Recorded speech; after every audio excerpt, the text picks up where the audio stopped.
Hey guys, Wild Willie here. I just want to make some remarks and some comments about Edward Snowden, the whistleblower who blew the top off the NSA storing of data, personal information.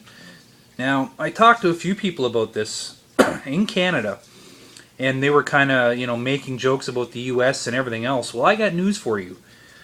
Canada's not too far off. If you contact or get the information, go online from the Privacy Commissioner of Canada, Jennifer Stoddart or Stoddart, whatever her name is, Canada's not too far off. Now, Canada prohibits the gathering of long-term personal information, but they do not prohibit the U.S. from gathering it on Canadian citizens, nor do they prohibit the sharing of information. I mean, you don't even have to go as far as the NSA.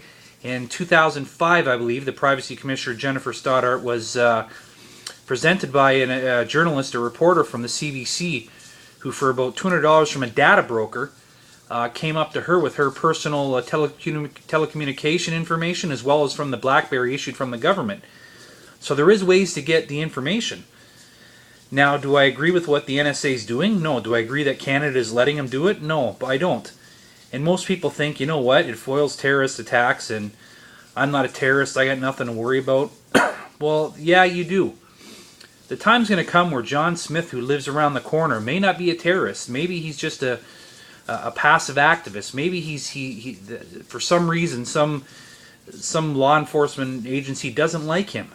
And you know what? They're looking for an excuse. And all they have to do is dig back through years of maybe his phone records, his emails, whatever.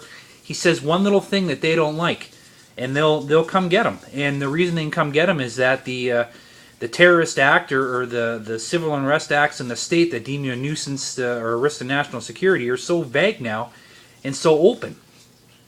It's not the fact that, you know what, whether you're a passive activist, whether you're one of those extreme anarchist nut jobs that like to go to G20 summits and wreak havoc, or whether you're an extremist, activists like Alex Jones or Adam Kokesh that want to spit smack the government in the face every chance they get. They are on a list. And if there is some sort of civil unrest happen, especially in the United States, don't fool yourself. When those re-education camps open, or whatever you want to call them, you're going to get rounded up, people like that, because they're on a list. Don't fool yourself in thinking because you're not a terrorist that you might not be on a watchdog list or get put on a no-fly list. Like, it's very possible. And I don't agree with what's going on. And on just a side note about Adam Kokesh there, here's my call right now. He's doing for those of you that don't know, he's doing an armed march in Washington, D.C. July 4th. Now, he can't guarantee who he's going to get out there. I mean, I can understand why they're doing it, to protest their civil rights to carry a loaded weapon in the streets there. But that's just my opinion. He's asking for trouble. You don't know what kind of nut jobs are going to show up. And to me, it's the perfect opportunity for the government to do some sort of false flag or do something like that, just to shove it back in everyone's face and say, I told you so, this is why we should take all your guns. So the Privacy Act, getting back to that, sorry to get sidetracked. The Privacy Act, guys, don't fool yourselves. You think you live in Canada, this doesn't happen. It is happening. Maybe Canada's not storing the data, but they're letting the NSA in the United States store it for them, and they're freely sharing the information.